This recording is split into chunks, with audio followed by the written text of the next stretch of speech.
ஆந்திராவில் தன்னோட கடைக்கு அடிக்கடி டெய்லி வந்து கத்திக்கிட்டே இருந்த சில காக்காயில் ஒரு காக்காயை பிடிச்சி கட்டி போட அந்த காக்கா கத்த நூற்றுக்கணக்கான காக்கா வந்து கோரஸா கத்த மிகப்பெரிய பிரச்சனையாக இருக்குது. இந்த வீடியோ இப்போ வைரல் ஆகியிருக்கு.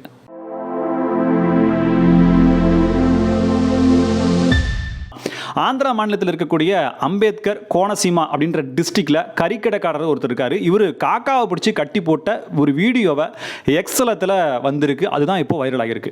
தாடிபாகா அப்படின்ற பகுதியில் இருக்கக்கூடிய டெய்லி மார்க்கெட்டில் இந்த சம்பவம் நடந்திருக்கு. அந்த பகுதியில் கோழி கறிக்கடை வச்சிருக்கக்கூடிய ஒரு நபர் சும்மா காக்கா வந்து கத்திக்கிட்டே இருந்திருக்குங்க. அவர் ரொம்ப தொந்தரவு பண்ணிருக்கு. கத்திக்கிட்டே இருந்திருக்கு. அவரால் தாங்க முடியல. அவர் என்ன பண்ணார், எப்படி பிடிச்சாருன்னு தெரியல, ஒரு காக்காயை பிடிச்சிட்டார். நல்ல வேலை கோழி கறிக்கு பதிலாக காக்கா கறியை போடாமல் இருந்தார். அது வரைக்கும் அவருடைய நேர்மையை நம்ம பாராட்டி ஆகணும். உயிரோட இருக்கிற அந்த காக்காவை காலில் ஒரு கயிறை கட்டி தன்னோட கடையில் நீளமான கயிறை விட்டு அப்படியே கட்டி போட்டார். இதன் மூலமாக அவர் சொல்ல வர்றது என்னன்னா, இதை பார், இங்கே வந்து கத்துன அப்படின்னா உங்கள் எல்லாத்துக்கும் இதே நிலைமை தான் அப்படி சொல்லி மற்ற காக்காக்களுக்கெல்லாம் இவர் மெசேஜ் அனுப்புறதா நினச்சி கட்டி போட போக ஆனால் விஷயம் வேற விதமாக ஆயிடுச்சு. அப்படி கட்டி போடப்பட்ட அந்த காக்கா பயந்து போய் ஒரு பயத்தில் ஒரு மாதிரி அலற, அந்த காக்காவினுடைய துயர அலறலை கேட்டு நூற்றுக்கணக்கான காக்கா அந்த மார்க்கெட்டுக்கு வந்துருச்சு. அவங்களால ஒன்றுமே பண்ண முடியல. அந்த நூற்றுக்கணக்கான காக்காவும் ஆன கத்திக்கிட்டே இருக்குது. ஒரு காக்கா கத்தினதுக்கு கோவப்பட்ட இவர் 100 காக்காவும் இவருக்கு பிடிச்சி கட்டி போட முடியுமா? முடியாது. அதனால் பக்கத்து கடைக்காரங்கள்லாம் இவர்கிட்ட வந்து, எப்பா என்னப்பா இப்படி பண்ணுற அப்படின்னு சொல்லி அவங்கள்ட்ட கேட்க இவருமே வேற வழி இல்லாமல் அதை அவிழ்த்து விட வேண்டிய சூழ்நிலை ஆகிப்போச்சு. ஏண்டா என்கிட்டயே வச்சுக்கிறியா? யாருக்கிட்ட? நான் யார் தெரியுமா? யாரோட வாகனம் தெரியுமா? அப்படின்ற மாதிரி அந்த காக்கா சொல்லிட்டு பறந்து போயிடுச்சு. கத்திர காக்காயை கட்டி போட்டு இவ்வளோ பெரிய பிரச்சனையில் மாட்டியிருக்காரு அந்த கறிக்கடைக்காரர். இதுக்கு பின்னாடி என்ன ஆகும் அப்படிங்கிறது தெரியல. ஏன்னா சனி பகவானுடைய வாகனமாக இருக்கிறதுனால அவருடைய நேரடி பார்வை இவர் மேலே விழுந்துருமோ அப்படிங்கிறதுனாலையும் இந்த விஷயத்திலிருந்து தப்பிக்கணும்னா நாளைக்கே வீட்டில் ஒரு படையலை போட்டு அதிலிருந்து சில சாப்பாடுகளை எடுத்து காக்காவுக்கு பிரசாதமாக வச்சிருந்தா மட்டும்தான் சனி பகவானுடைய நேரடி பார்வையிலிருந்து இவர் தப்பிக்க முடியும் அப்படின்னு யாரும் சொல்லலை. அவரே ஒரு பயத்தில் இருக்கார். இது ஒரு பக்கம் இருந்தாலும் இந்த வீடியோவை எக்ஸலத்தில் போட அது இப்போ வைரல் ஆகிட்டு இருக்கு. நாளைக்கே பீட்டா அமைப்பு இல்லைன்னா பறவைகள் நல அமைப்பு போன்றவர்கள் யாராவது வந்து இவர் மேலே ஏதாவது வழக்கு தொடுக்க கூடும் அப்படின்ற ஒரு பயத்திலையும் இவர் இருக்காரு.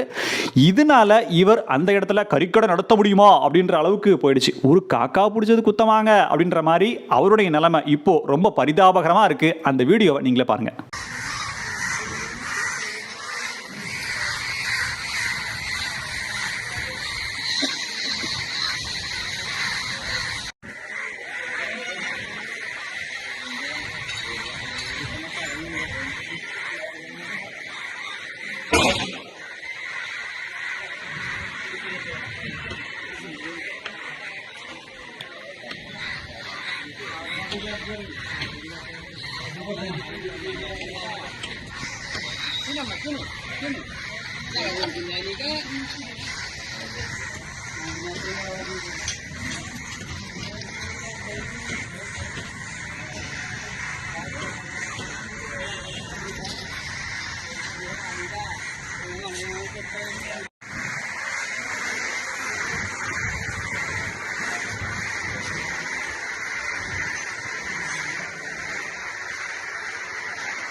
இதையெல்லாம் தாண்டி மனுஷனுக்கு கஷ்டம் வந்தா மனுஷன் தான் வரமாட்டான், ஆனால் ஒரு காக்காய்க்கு கஷ்டம் வந்தா நாங்கள்லாம் வருவோண்டா அப்படின்ற மெசேஜையும் காக்கா கூட்டம் சொல்லியிருக்கு.